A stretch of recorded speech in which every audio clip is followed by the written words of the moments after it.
Olá pessoal, tudo bem? Tudo certo com vocês? Espero que sim, né? Então vamos aí para mais uma aula de Clínica Médica 2, da matéria de Clínica Médica. Na aula de hoje a gente vai falar um pouquinho sobre os distúrbios oftalmológicos, né? Os distúrbios que afetam a visão, então, tá? Vamos falar um pouquinho inicialmente, então, sobre a estrutura dos olhos, né, e a visão, para que a gente consiga entender posteriormente como que os distúrbios eles ocorrem, como que as patologias acometem a visão do indivíduo, então, certo? Então, os nossos globos oculares, né? Os globos oculares é toda a parte estrutural do nosso olho, né? Eles estão alojados dentro das nossas cavidades orbitais, né? Da órbita ocular, a parte óssea orbital, tá? Que é composta a parte óssea por partes de ossos, né? Parte superior do osso frontal, que é esse osso da região da nossa testa, do osso maxilar, do osso zigomático, do osso esfenoidal, do osso etimoide, do osso lacrimal, que pega a parte lá interna quase do globo ocular, e também do palatino, que é a parte mais estrutural posterior, que pega mais a parte posterior do globo ocular, tá? Então, temos ainda algumas estruturas acessoriais, né? Estruturas acessórias que auxiliam ali a proteção desse globo ocular, que são as nossas pálpebras, né? Tanto a pálpebra superior quanto a pálpebra inferior, as nossas sobrancelhas, os cílios, o aparelho lacrimal que serve, que secreta a lágrima, por exemplo, quando a gente tem um corpo estranho, né? Ali que está afetando o globo ocular. Também a nossa conjuntiva, a parte da musculatura que auxilia na movimentação ali do globo ocular, tá? Os nossos olhos, então, no geral, falando assim a grosso modo, eles são constituídos basicamente por três estruturas distintas, né? Por três membranas distintas, que é a esclerótica, a coroide e a retina. Essas estruturas são muito importantes, essas membranas são muito importantes para a formação da imagem, lá a imagem final, aquilo que a gente consegue enxergar, tá? Então, na parte anterior do nosso globo ocular, ou seja, nessa parte da frente que a gente enxerga no outro indivíduo, nós temos a membrana esclerótica, que é a membrana que reveste externamente todo o globo ocular, né? Ela é uma camada, a esclerótica, ela forma uma camada transparente que se chama córnea, né? E na coroide, então, se localizam os vasos sanguíneos, que é uma membrana adjacente, tá? Aqui para que vocês entendam, então, né? A esclerótica, essa parte mais externa, é a parte branca do olho que a gente consegue enxergar, essa parte mais esbranquiçada dos nossos olhos, tá? Ela reveste todo o globo ocular, tá? Todo o globo ocular.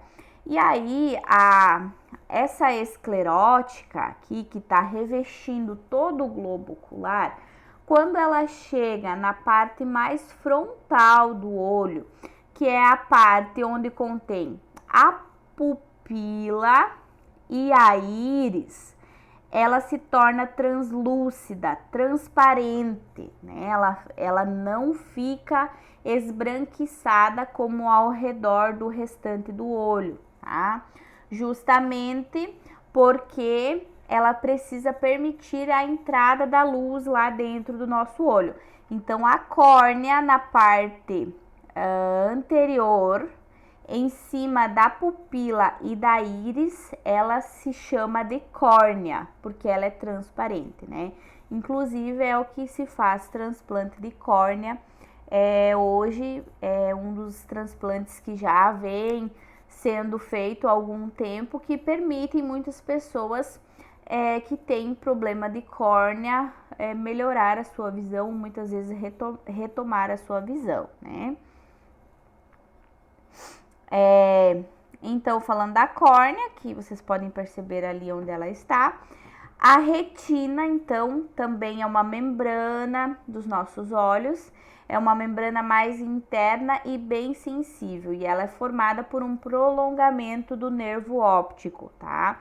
Então, lá no interior do globo ocular, dentro do nosso globo ocular, existe uma substância que ocupa a maior quantidade do nosso globo ocular, né? Que ocupa todo o espaço ali do globo ocular. Todo esse espaço aqui é ocupado pelo humor vítreo, tá? A gente chama de humor vítreo, tá? Que é uma substância bem consistente e gelatinosa e bastante transparente, tá? Ela fica ali atrás do cristalino, da pupila e da íris, né? Lembrando que o cristalino, ele atua como uma lente de contato, né? Ele que vai regular a nitidez das imagens, tá? Então, por isso que quando existe algum problema com o cristalino, a imagem torna-se desfocada, tá? Para que vocês entendam aqui então, né? Esclerótica reveste todo o globo ocular. Na parte da frente dos nossos olhos, a gente tem a córnea, que é a continuação da esclerótica, porém, ela fica de forma mais transparente. Abaixo da córnea, nós temos o quê? O humor aquoso, né, que é um líquido transparente. A partir daí, nós temos o quê? Aqui nós temos a pupila e a íris, né, que vai dar a cor do nosso olho, verde, azul, castanho claro, castanho escuro. E atrás da pupila e da íris, nós temos o cristalino, que é quem atua como a lente de contato, né? Ele que vai regular a imagem, a nitidez da imagem. E atrás ainda do cristalino, nós temos o humor vítreo, né? Que é um líquido gelatinoso que ocupa todo o globo ocular, né? Ainda revestindo mais internamente o globo ocular, nós temos o que? Nós temos a coroide e posteriormente a retina, né, que faz toda o revestimento mais interno do globo ocular, tá? Para que vocês consigam entender quais são as estruturas principais que formam os nossos olhos, tá? O cristalino, pessoal, essa lente natural aqui que os nossos olhos possuem, ele se modifica conforme a ação dos músculos ciliares. Esses músculos ciliares, eles são comandados pelo sistema nervoso autônomo, ou seja, aquele que é independente da nossa vontade, né? Que ele se autocomanda, né? Indiferente da gente querer ou não que ele funcione, ele vai fazer as suas funções adequadamente, tá? Então, entre o cristalino e a córnea, existe uma substância líquida e transparente denominada humor aquoso. Entre o cristalino e a córnea, né, existe aqui o humor aquoso que divide as estruturas da pupila e da íris também, tá? Na parte anterior do nosso olho, então, ainda, ou seja, a parte anterior, na parte mais da frente do nosso olho, né? Existe a coroide, que ela forma um disco cuja cor é variável para cada pessoa. Então, a coroide, pessoal, que reveste mais internamente, vocês podem ver aqui ela descrita, ó. A coroide, né? A coroide, quando ela vai chegando na parte mais anterior aqui, ela vai se dividir na íris e na pupila, tá? A parte anterior da coroide, então, ela vai ser chamada de íris, que é aquela que vai dar a cor ao nosso olho, né? E mais no centro, então, vai existir um orifício, né? Que vai se alterar de tamanho conforme a intensidade da luz, que se chama pupila, né? Que é também conhecida como menina dos olhos. A pupila é aquela partezinha preta do nosso olho que a gente consegue enxergar, tá? É ela que vai controlar a intensidade de luz que vai entrar dentro do nosso olho. Por isso que quando a gente está em ambientes mais claros, com muita luz, ela fica bem pequenininha. E quando a gente vai num ambiente mais escuro, ela fica bem dilatada, tá? Ainda na parte anterior aqui dos nossos olhos, nós temos as pálpebras superiores e inferiores, né? E os cílios, né? Que servem para a proteção da nossa visão, impedindo então a entrada de corpos estranhos, né? Poeira, fuligem, enfim. Então, no canto interno dessas pálpebras, né? Ou seja, aqui próximo ao osso nasal, nós temos dois orifícios, né? Dois em cada lado, que são denominados de pontos lacrimais, é por onde as glândulas lacrimais secretam a lágrima, né? Nós temos o superior e o inferior. As lágrimas, elas escoam, né? Devido a uma reação física, ou seja, quando um objeto toca os nossos olhos, né? Então, as lágrimas tendem a sair a fim de lubrificar as pálpebras e a parte externa do nosso olho e também eliminar esse objeto que está em contato ali com o nosso olho. E também devido a emoções, né? Quando a gente está triste ou muito feliz, algumas pessoas acabam, enfim, quando afetam seus sentimentos, as lágrimas tendem a escorrer, tá? Então, as sobrancelhas também são consideradas um item de proteção, porque, por exemplo, elas dificultam a passagem do suor aqui da nossa região frontal, certo? Para dentro dos olhos. Aqui mais uma imagem para que a gente veja novamente, né? A anatomia, então, dos nossos olhos. As glândulas lacrimais, pessoal, são aquelas, então, que vão produzir a lágrima, que são excretadas pelos orifícios lacrimais, né?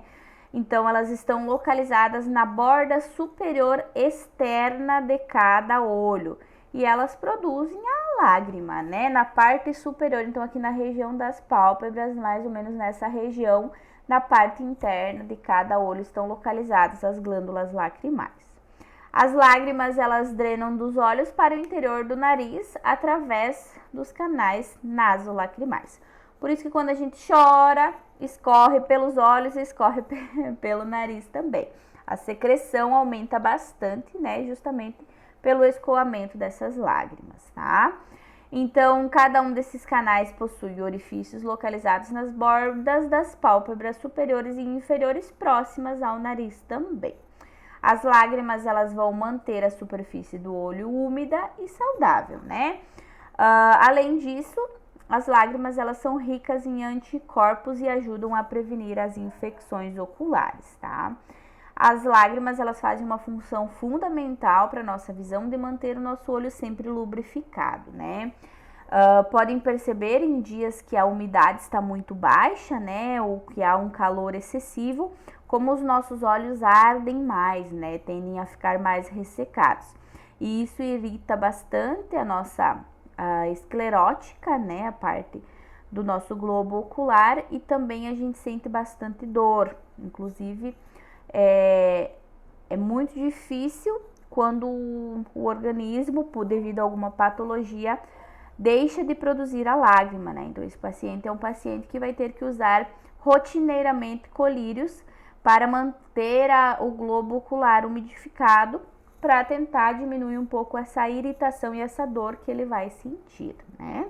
Além do que, vai ser muito mais fácil, por exemplo, desse paciente contrair uma infecção, uma fuligem, acabar adentrando ali o globo ocular desse paciente. Certo, pessoal? Vamos falar um pouquinho, então, sobre algumas afecções, algumas patologias que acometem a região ocular, tá?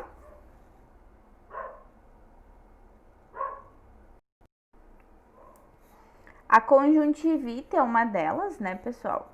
Então, a conjuntivite é a inflamação da conjuntiva, né? Aquela parte que reveste o nosso globo ocular, tá?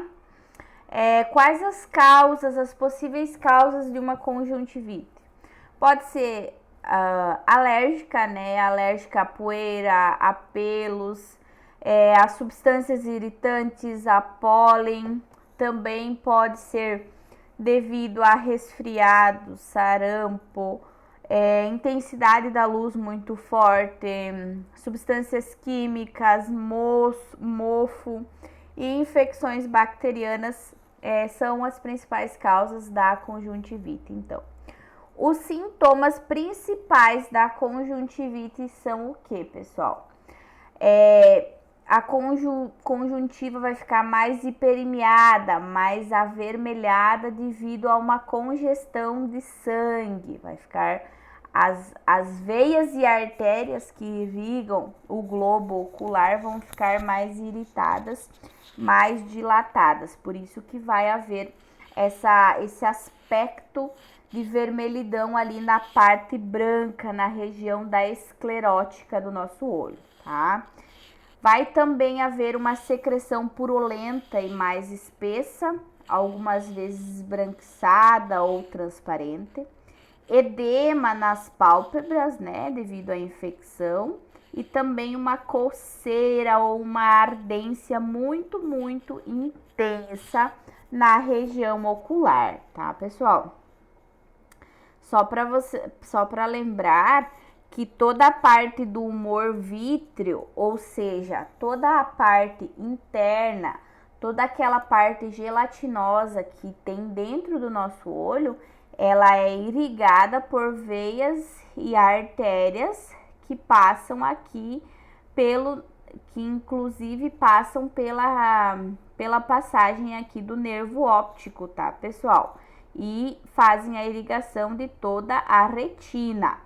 A retina é aquela parte mais interna que reveste o globo ocular, tá? É a parte que está diretamente em contato com o humor vítreo e que tem o orifício lá no final do nosso olho, na parte posterior do nosso olho. Ela tem o orifício aqui que ela faz a entrada através do nervo óptico e depois ela se ramifica em retina, tá?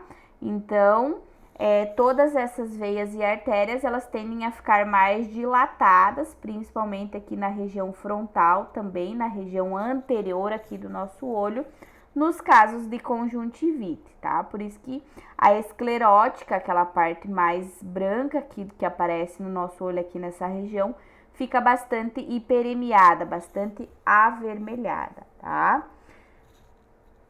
Tipos de conjuntivite, as mais comuns, pessoal, a bacteriana, a viral e a alérgica, né? Então, aqui eu trouxe uma imagem para vocês de um olho normal, onde a esclera é esbranquiçada e os vasos sanguíneos são pouco visíveis, né? Existe a presença, então, do filme lacrimal equilibrado, ou seja, aquele brilho natural que a lágrima causa nos nossos olhos, né? Já numa conjuntivite bacteriana, o olho fica bastante vermelho e permeado, né? Há uma secreção bastante amarelada, uma secreção intensa, que geralmente de manhã está grudadinha nos cantos aqui centrais, mais proximais das pálpebras.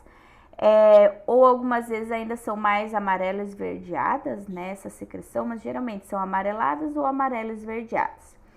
E geralmente ao acordar o olho pode estar grudado devido à presença abundante dessa secreção, tá? Ocorre em um ou nos dois olhos. Pode começar inicialmente em um dos olhos e aí ao coçar acaba passando para o outro olho porque a conjuntivite bacteriana, ela é contagiosa, tá? A conjuntivite viral, além do olho coçar bastante, ele vai ficar bastante avermelhado também. Ao acordar, ele pode estar com o olho grudadinho, as pálpebras fechadinhas ali grudadas, tá? E ela geralmente ocorre nos 2 olhos. Também é contagiosa, tá? Diferente que a secreção que ela vai produzir vai ser em menor quantidade e não vai ser amarelada, tá? Já na conjuntivite alérgica, ou seja, alguma substância, ou pólen, ou poeira causou uma alergia nessa conjuntiva, tá? Então, ela é muito parecida com a forma viral, mas além dessa vermelhidão, dessa irritação no olho, ocorre ainda a congestão nasal, né? Porque é um procedimento alérgico, então edemacia também faz um edema ali das vias respiratórias. Pode acontecer espirros, bastante espirros, como uma reação do organismo eliminar esse agente causador, esse agente alérgico, né? As pálpebras vão estar bastante sensibilizadas à luz e também vai ocorrer em ambos os olhos, porém ela não é contagiosa. Como ela é alérgica, ela não é contagiosa, ou seja, ela não passa de uma pessoa para outra, certo?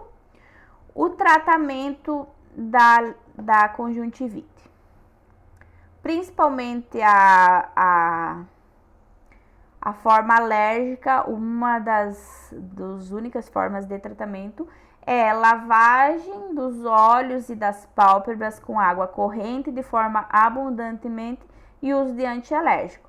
Já nos outros casos, se for bacteriana, faz uso de pomada ou solução em gotas de tobramicina, por exemplo, que é um antibiótico utilizado para a conjuntivite. Manter sempre as pálpebras limpas e livres de secreções. Fazer o uso de antihistamínicos orais, né? Colírios contendo corticoides, por exemplo. Em casos mais graves, numa conjuntivite mais prolongada, de muito tempo não tratada, pode ser necessário fazer intervenção cirúrgica para abrir os canais lacrimais ali que ficaram obstruídos de tanta secreção produzida, tá?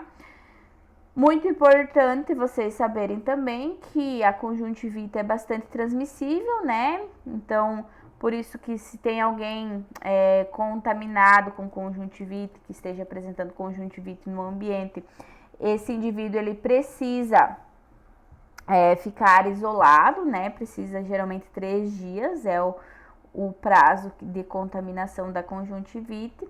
E é importante manter sempre a higiene das mãos, né? Além do que deve-se tomar todo o cuidado para não tocar o olho infectado, porque se eu tocar o olho, eu estiver infectado, tocar o olho, aonde eu tocar, pode ser que depois alguém passe ali e toque naquele local e leve aos olhos e se contamine, tá? Outra patologia que acomete a visão, principalmente, é a catarata, né? O que é a catarata, pessoal? A catarata, ela leva à opacificação do cristalino, né? Comprometendo a visão. Então, a catarata, ela produz uma perda progressiva da visão, porém, ela é indolor. Lembram lá que eu falei que o cristalino é a lente natural dos nossos olhos? Então, é como se fosse que um filme esbranquiçado recobrisse toda a visão desse indivíduo. Então, a visão fica bem dificultada, né? Quais as causas, né? Pode ser medicamentosa, alguns corticosteroides, por exemplo, complicações de outras doenças, outras patologias como diabetes, doenças inflamatórias que podem acometer a visão, exposição aos raios-x e também à luz solar intensa, pacientes que ficam por muito tempo expostos à radiação solar, tá? E também todos esses fatores podem ser associados à idade, tá? Com o avanço da idade. Quais são os principais sinais e sintomas da catarata, pessoal? Perda gradual da visão, né? A visão vai ficando cada vez mais esbranquiçada, né? Menos nítida. Distorção nas imagens, A pupila vai ficando mais acinzentada, a região da íris do nosso olho vai ficando mais esbranquiçada e o paciente pode apresentar fotofobia também associado como sinais e sintomas, tá? Aqui uma imagem para que vocês percebam, né? Um olho normal tem a parte da esclera, né? A esclerótica aqui esbranquiçada, a íris castanha e a pupila bem pretinha, né? Então, à esquerda a gente tem um cristalino normal sem acometimento da catarata. A pupila permite a entrada da luz, né? Da luz do ambiente, assim. E o cristalino recebe toda a incidência dessa luz. Já no lado direito aqui a gente tem uma pupila acometida por catarata. O cristalino está totalmente opaco, né? Então o que acontece? A luz, a pupila permite a entrada, porém o cristalino não consegue receber a luz que a pupila está permitindo a entrada, né? Então, essa luz é distorcida quando ela se concentra na retina para depois formar a visão, para depois formar a imagem que está à nossa frente, certo? O diagnóstico da catarata, exame dos olhos, né? Com o auxílio de um oftalmoscópico, né? O oftalmologista faz essa avaliação e detecta, então. O tratamento para catarata, pessoal, cirúrgica, né? E medicamentos que mantenham as pupilas mais dilatadas auxiliam, então, depois na recuperação do pós-operatório e uso de óculos solares para minimizar o retorno dessa catarata, tá? A parte da cirurgia é como se fosse lá e fizesse uma limpeza no cristalino, falando a grosso modo para vocês, tá? Como se colocar, muitas vezes é colocado implantada uma lente auxiliar ali sobre o cristalino para ajudar na reversão. Algumas vezes a cirurgia de catarata pode ser realizada também por laser, tá? Sem necessidade de corte nos olhos. Aqui mais uma imagem, então olha só, a pupila aqui ela permite a entrada da luz, né? A luz é essa luz que a gente vê no nosso ambiente. E aí ela reflete aqui pelo cristalino e vai até a retina.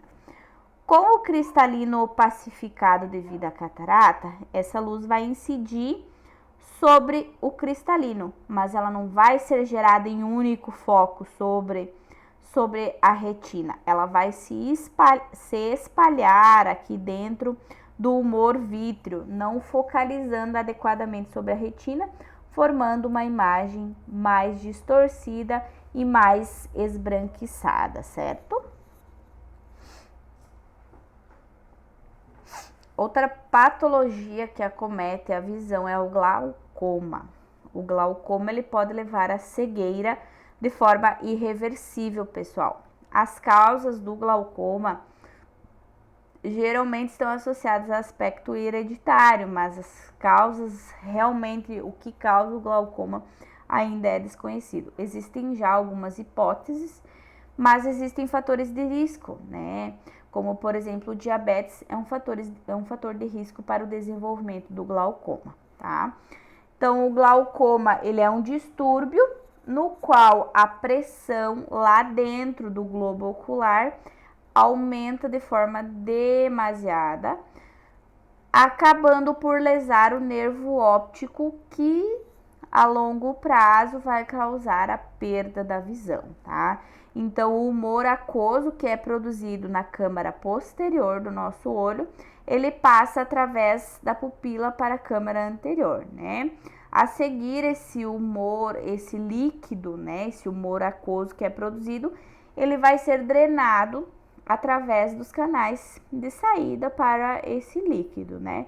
Porém, quando ocorre uma interrupção no fluxo desse líquido, ou seja, uma obstrução que vai impedir a saída desse líquido, esse humor aquoso vai se depositando ali dentro, aumentando a pressão intraocular, tá? O que vai ficar sempre com esse globo ocular sobre pressão interna, lesionando o nervo óptico. O nervo óptico eu expliquei para vocês antes o que era, né? Então, o glaucoma existem dois tipos, tá? O glaucoma de ângulo aberto e o glaucoma de ângulo fechado. O de ângulo aberto é quando os canais de saída do humor aquoso permanecem abertos, ou seja, está ocorrendo a drenagem do líquido. Porém, a visão periférica, ou seja, a visão aqui das laterais do paciente, ela vai sendo reduzida, ou seja, a visão, o nosso ângulo de visão hoje aqui, ele é bem alargado, né? No glaucoma de ângulo aberto, esse ângulo dessa visão vai diminuindo. O paciente passa a enxergar não mais olhando para frente, não tanto nas laterais, mas mais diretamente para frente, tá? Ele vai ter bastante dor de cabeça e alguns distúrbios visuais vagos, ou seja, por exemplo, ele ainda vai conseguir enxergar alguns ralos, né, em torno das lâmpadas elétricas, ou vai ter dificuldade para se adaptar. Por exemplo, no escuro, a visão demora mais para se adaptar numa penumbra, por exemplo. Visão em túnel, que é o estreitamento da visão, né?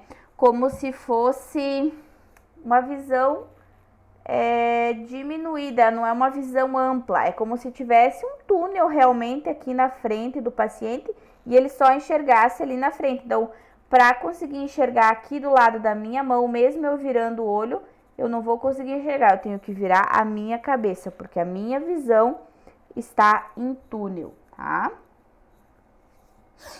Já o glaucoma de ângulo fechado é quando os canais de saída desse líquido, desse humor aquoso, eles estão obstruídos pela íris, tá? Então, vai ocorrer a visão turva, a dilatação das pupilas. Se as pupilas estão dilatadas, esse paciente vai ter mais dificuldade para enxergar em locais muito iluminados, né? Porque a nossa pupila, ela se dilata para a gente conseguir enxergar em locais mais escuros. Então, quanto mais claro for, mais contraída está a nossa pupila. Mas aí, se fisiologicamente, patologicamente, a nossa pupila está dilatada e a gente vai na luz e ela não se contrai, a gente não consegue enxergar adequadamente, né? Então, além disso, o paciente vai ter náuseas e vômitos, obviamente, porque ele não vai conseguir enxergar adequadamente, né? Distúrbios neurológicos, distúrbios dentários associados, redução da visão, vai ter aqueles flashes coloridos. Sabe quando a gente fala que a gente vê estrelinha, que a gente se levanta muito rápido e parece que passam uns raios dourados na frente da nossa visão? É mais ou menos nesse sentido, só que eles são coloridos, né? Com cores mais fortes, digamos assim. Cefaleia, né? Bastante dor de cabeça, perda rápida da visão e uma dor latejante e intensa nos olhos, tá? Então, as pálpebras, né? As pálpebras superiores e inferiores vão ficar bastante inchadas e demasiadas. O olho vai ficar bastante hiperemiado também, bastante avermelhado. E vai haver um lacrimejamento excessivo, tá? E além da redução do campo visual, então, né? O campo de visão, que é grande, vai diminuir em ambos os casos do glaucoma, tá? Aqui eu trouxe uma imagem para que vocês entendam mais ou menos como a visão no glaucoma vai se fechando. Aqui é como a gente enxerga, né? A gente tem um campo de visão grande.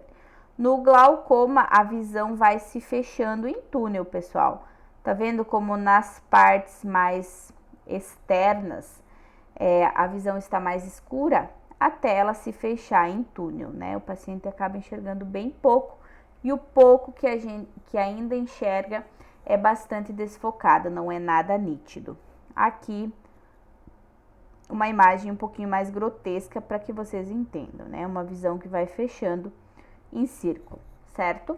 O tratamento, colírios, pilocarpina, que é uma substância que contrai a pupila, principalmente nos casos de glaucoma fechado, de ângulo fechado, e aumenta a drenagem do líquido. Também epinefrina, que são substâncias que vão tentar aumentar a drenagem desse humor aquoso que está lá dentro do nosso globo ocular do indivíduo e vão reduzir a produção desse líquido, e o manitol em casos mais graves, tá, pessoal? Quando o tratamento medicamentoso com o uso de colírios, epinefrina, pilocarpina não são efetivos para controlar a pressão que está lá dentro do globo ocular e o paciente tem muita dor de cabeça, muita dor nos olhos, ou quando, por exemplo, começa a acontecer efeitos colaterais devido ao uso desses medicamentos, utiliza-se a laser terapia a fim de tentar fazer uma drenagem desse líquido que está comprimindo o globo ocular, tá? Que está ali sob pressão dentro do globo ocular. E, obviamente, o paciente tende a perder a visão, tá? Outra patologia, pessoal, bastante grave é a retinopatia diabética. O próprio nome já diz, né? Já tende a associar a diabetes, né? Então, é uma doença que faz o quê? Afeta os pequenos vasos da retina. Todos aqueles vasos que fazem a irrigação lá da retina que eu mostrei para vocês são afetados na retinopatia diabética. Esses vasos, essa retina, é a região do olho que é responsável pela formação das imagens que são enviadas para o nosso cérebro, né? A retina que forma a imagem que a gente enxerga e envia lá para o nosso cérebro. Então, a retinopatia, ela está relacionada ao diabetes, né? E ao descontrole da glicemia, sendo que sempre vai haver uma grande quantidade de glicose circulante na corrente sanguínea, né? Então, quando o diabetes não está controlado, a hiperglicemia, ou seja, o aumento da glicose na corrente sanguínea, ele vai desencadear vários danos no organismo do indivíduo, né? E um deles é essa disfunção causada lá nos vasos da retina, né? A retina, então, é aquela membrana que reveste todo o humor vítreo, né? A parte mais interna, a membrana de revestimento mais interno do nosso globo ocular, né? O que a retinopatia diabética causa, né? Ela acontece de forma gradual, né? Chegando ao ponto de distorcer totalmente a visão do paciente. Aqui nós temos um olho saudável, por exemplo, com uma visão nítida, o olho com toda a sua estrutura normal, questão dos vasos sanguíneos, os pequenos vasos ali num calibre adequado, né? Então, os vasos sanguíneos são expostos a um excesso prolongado de açúcar no sangue, inclusive os vasos sanguíneos dos olhos, né? Isso ocorre no caso de hiperglicemia no paciente diabético, né? Então, mesmo sem alterações na visão, os vasos dos olhos, eles acumulam muito fluido, muito líquido e eles tendem a inchar. Então, eles fazem a dilatação desses vasos, né? Então, os novos vasos mais frágeis podem surgir. Então, a parte branca ali dos olhos do portador de retinopatia diabética, a gente consegue perceber vários microvasinhos, tá? Isso na retinopatia na fase mais inicial, tá? Com o passar do tempo, esse paciente diabético descompensado, que não está cuidando da diabetes e que a quantidade os níveis de açúcar na corrente sanguínea continuam aumentando, vai causar um edema macular diabético, que é uma complicação, digamos assim, da retinopatia diabética. Nesses casos, o que ocorre? Os vasos, eles ficaram ali, os vasos do nosso globo ocular, que irrigam a retina do nosso globo ocular, eles ficaram tão edemaciados, que esse fluido, que esse líquido vaza. Ele sai de dentro dos pequenos vasos sanguíneos ali da região dos nossos olhos, tá? E o acúmulo desse líquido lá no fundo dos nossos olhos, próximo ao nervo óptico, ele vai causar uma distorção, como se fosse um borramento da imagem. O paciente não vai conseguir enxergar nada mais nítido, como se a gente desenhasse alguma coisa e depois passasse uma borracha por cima.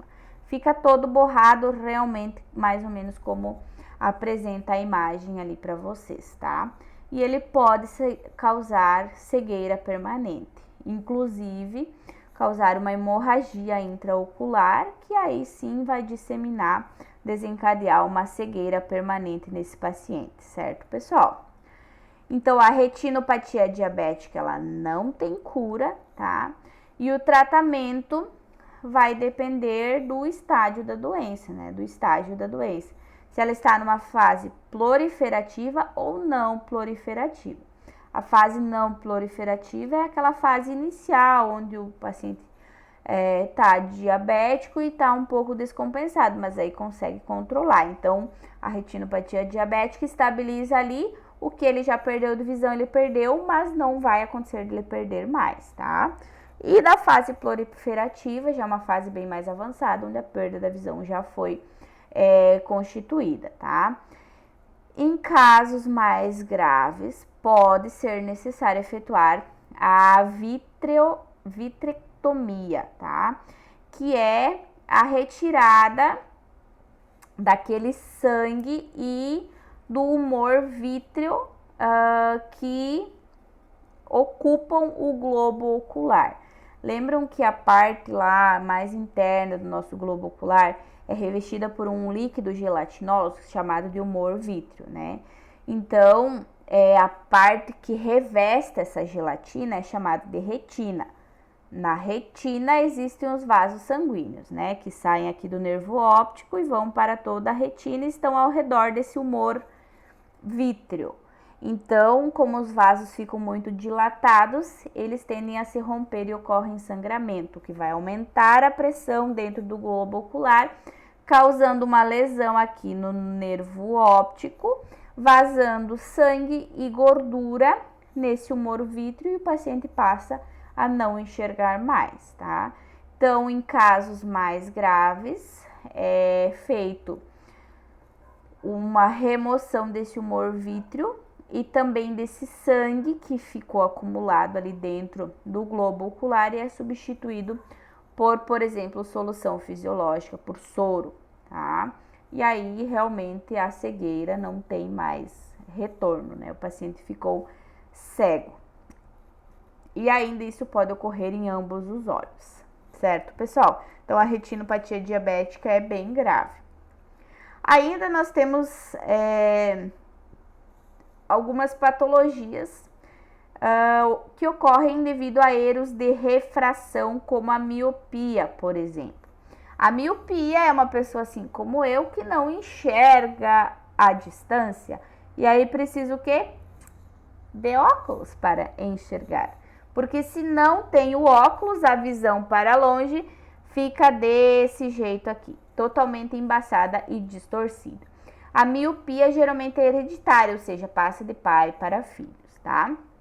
É uma condição que pode ser desenvolvida de forma gradual ou de forma bastante rápida, tá? O paciente pode do nada começar a apresentar miopia, tá? Então, os objetos mais distantes, eles parecem bastante nebulosos, bastante distorcidos, tá? Apenas para longe, para perto a pessoa enxerga normalmente sem o óculos, tá? E aí o tratamento da miopia é com correção de lente de contato, óculos de grau, né? Ou ainda cirurgicamente, tá? Nas formas, quando há um estadiamento da evolução da doença, tá? Assim como a hipermetropia, que é as pessoas que não conseguem enxergar corretamente para perto, para próximo, que tem uma dificuldade maior em enxergar para perto, tá? Então, o que está longe enxerga adequadamente, mas quanto mais perto o objeto vai chegando, mais dificuldade tem para enxergar, tá? A hipermetropia é um problema de visão comum em adultos, por exemplo. Então, ler, escrever, mexer no computador, tudo fica bastante difícil e pode causar bastante dores de cabeça, né, cefaleia e fadiga ocular, aquele cansaço, aquela dor nos olhos, tá? Também resolve com o uso de lente de contato, óculos e cirurgicamente, tá? O astigmatismo também é um erro de refração, é uma das imperfeições comuns na curvatura dos nossos olhos, tá? No astigmatismo, a superfície frontal, ou seja, o que está à frente do olho ou do cristalino no interior do olho é curvado em certa direção, em um olho diferente no outro, ou seja, devido a toda essa questão, a visão se torna turva. É como se a gente estivesse andando de carro e olhasse as arvorezinhas passando. A visão da pessoa que tem astigmatismo é mais ou menos assim, tá? O astigmatismo geralmente pode estar associado à miopia ou ao hipermetropismo.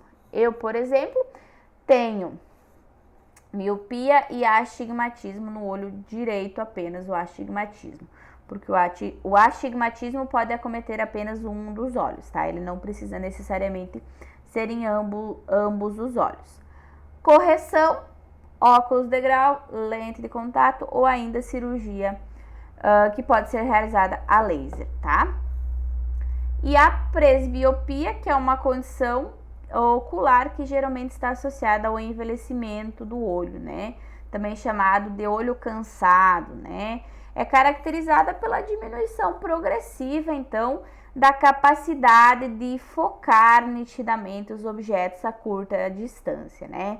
Então, porque o cristalino, aquela lente natural do olho, ele fica mais endurecido pela idade, né? Devido à idade do indivíduo, e aí fica mais difícil fazer o foco da imagem, sendo que as imagens mais próximas ficam mais embaçadas, mais borradas, tá? Correção com o uso de óculos de grau, né? Porque não tem muito o que fazer, é algo fisiológico do envelhecimento do corpo humano. Certo, pessoal? Era isso então que eu tinha para a aula de hoje. Até a próxima aula. Responda os questionáriozinhos, já vão estudando, revendo o conteúdo. Não deixem tudo para a última hora, não deixem para a prova final, né? E qualquer dúvida eu estou à disposição, é só vocês me chamarem, certo? Tchau, até a próxima aula.